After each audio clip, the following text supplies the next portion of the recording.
ലക്ഷദ്വീപ് പ്രശ്നപരിഹാരത്തിന് കേന്ദ്ര സർക്കാർ അടിയന്തരമായി ഇടപെടണമെന്ന് MP മുഹമ്മദ് ഫൈസൽ ന്യൂസ് 18നോട്. പ്രതികരിക്കുന്നവരെ അടിച്ചമർത്തുന്നത് അടക്കമുള്ള കരിനിയമങ്ങളാണ് ദ്വീപിൽ ഭരണകൂടം പ്രയോഗിക്കുന്നത്. കേരളം ഒറ്റക്കെട്ടായി ദ്വീപിനൊപ്പം അണിനിരക്കണമെന്നും അദ്ദേഹം ആവശ്യപ്പെട്ടു. ലക്ഷദ്വീപ് അഡ്മിനിസ്ട്രേറ്ററുടെ വിചിത്രമായ ഉത്തരവുകൾക്കെതിരായ പ്രക്ഷോഭം സോഷ്യൽ മീഡിയയും കഴിഞ്ഞ് പുറത്തേക്കെത്തിയിരിക്കുന്നു. കേരളത്തിൽ നിന്നും കലവറയില്ലാത്ത പിന്തുണയാണ് ഈ പ്രക്ഷോഭത്തിന് ലഭിക്കുന്നത്. ഇപ്പോൾ നമ്മോടൊപ്പം ലക്ഷദ്വീപിലെ MP ശ്രീ മുഹമ്മദ് ഫൈസലുണ്ട്. പ്രക്ഷോഭം അതിൻ്റെ ഏത് ഘട്ടത്തിലേക്കാണ് നിങ്ങൾ പോകുന്നത്? എന്താണ് ഒരു പോംവഴി എന്ന് തെളിയിക്കുന്നത്? ഇതിൻ്റെ ഈ പ്രക്ഷോഭത്തിൻ്റെ പ്രാരംഭ ലക്ഷ്യം അത് അച്ചീവ് ചെയ്ത് കഴിഞ്ഞു, നേടിയെടുത്ത് കഴിഞ്ഞിരിക്കുക. ആദ്യം ലക്ഷദ്വീപ് ഈ പ്രക്ഷോഭം തുടങ്ങുമ്പോൾ ഒരിക്കലും ഇത്രയും വലിയ രീതിയിൽ കേരള ജനതയും ലോകത്തിലുള്ള എല്ലാവരും ഇത് ഏറ്റെടുക്കുമെന്നുള്ളൊരു പ്രതീക്ഷ ഉണ്ടായിരുന്നില്ല.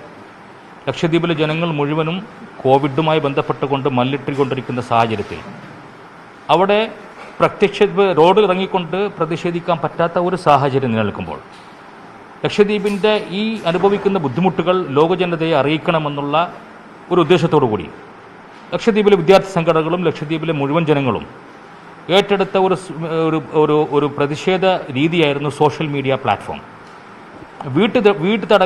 വീട്ടിലിരുന്ന് പ്രതിഷേധിക്കുക എന്നുള്ള രീതിയിലേക്കുള്ള ഒരു കൺസെപ്റ്റുമായി പുറപ്പെട്ടപ്പോൾ അതുമായി ബന്ധപ്പെട്ടുകൊണ്ട് ഐക്യദാർഢ്യം പ്രഖ്യാപിച്ചു വന്ന സാംസ്കാരിക രംഗത്ത് പ്രവർത്തിക്കുന്നവർ, സാമൂഹ്യ പ്രവർത്തകർ, രാഷ്ട്രീയ പ്രവർത്തകർ, സാധാരണ ജനങ്ങൾ എല്ലാവരും ഇതിനെ വൻ രീതിയിൽ വിജയിപ്പിച്ചു.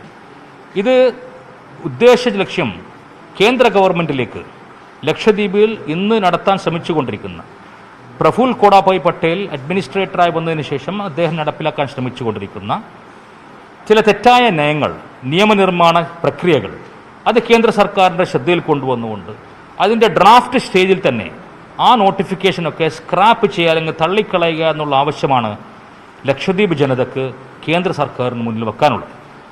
ആ ഒരു ലക്ഷ്യം നേരിടാൻ വേണ്ടി അല്ലെങ്കിൽ അത് നേടിയെടുക്കാൻ വേണ്ടിയിട്ടുള്ള അശ്രാന്ത പരിശ്രമം എല്ലാ രീതിയിലും അത് ഈ സോഷ്യൽ മീഡിയ തന്നെ വിപുലീകരിച്ചുകൊണ്ട് വേറെ ഒരു രീതിയിലേക്ക് ഇതിനെ കൊണ്ടുപോയി അത് മൊത്തം ലോക ജനങ്ങളെ മുഴുവൻ ശ്രദ്ധ ആകർഷിച്ചുകൊണ്ട് കേന്ദ്ര ഗവൺമെൻറ്റിലേക്ക് അതിൻ്റെ സമ്മർദ്ദം ചെലുത്തിക്കൊണ്ട് ഈ പ്രഫുൽ കോടാഭായ് പട്ടേൽ നടപ്പിലാക്കാൻ ശ്രമിക്കുന്ന ജനവിരുദ്ധമായ നയങ്ങൾക്ക് ഒരു അറുതി വരുത്തുക എന്നുള്ളതാണ് ഈ പ്രക്ഷോഭവുമായിട്ട് ലക്ഷദ്വീപ് ജനത മുന്നിൽ കാണുന്നത്. ഈ കേന്ദ്ര സർക്കാരിന് ഇക്കാര്യത്തെക്കുറിച്ച് അറിയില്ല എന്നാണ് താങ്കൾ ഇപ്പോഴും വിശ്വസിക്കുന്നത്.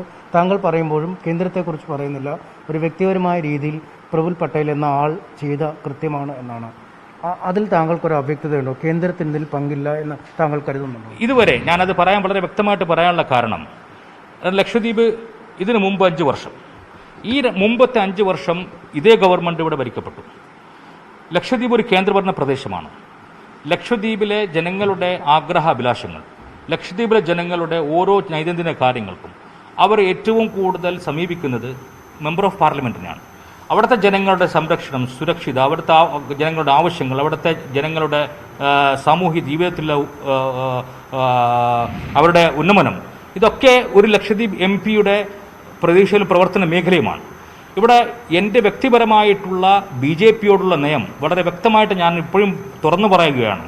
BJP-യുടെ പ്രഖ്യാപിത നയങ്ങൾ, BJP-യുടെ ആശയങ്ങൾ ഒരിക്കലും യോജിക്കുന്നൊരു വ്യക്തിയല്ല ഞാൻ. ഇന്ന് നിലകൊള്ളുന്നത് ശരത് പവാർ നാഷണൽ പ്രസിഡൻ്റായി നിൽക്കുന്ന NCP-യുടെ ഒരു MP ആയിട്ടാണ് ഞാനിവിടെ നിൽക്കുന്നത്.